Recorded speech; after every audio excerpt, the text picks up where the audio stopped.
තුන්ලෝ සත සම්බුදු බව ලබනා උතුම් තෙදතේ බාල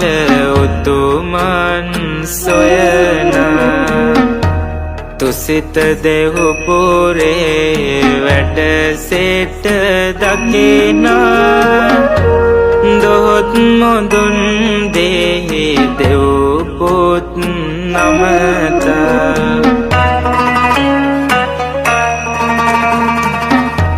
සම්බුදු බව ලැබුමට පින් ඇති පුත් සන්තුෂිත වූ මහා බල ඇති දෙව්පුත් මනුලොව වඩෙමින් අරමුණු බලවත් එටු කරගන්නට කාලය හරවත්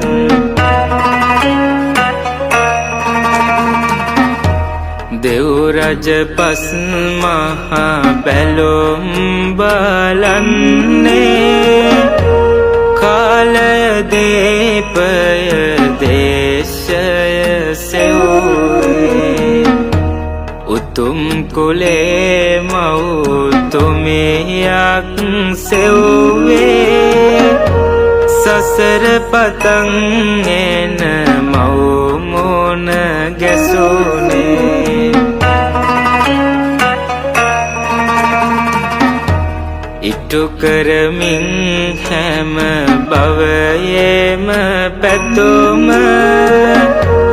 අවසන් භවයට පැමිණිය සමීද ලද පස් මහා බැලුමෙන් පසු සමීද පිළිසිඳ වූවා මහා මායා කුස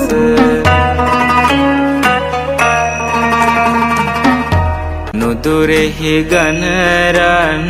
පර්වත මුදුනේ ශ්වේත වර්ණ ඇත් පැටවෙකු දිලුනේ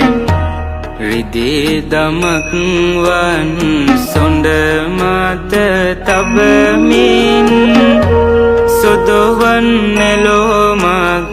රැගෙන පැමිණේ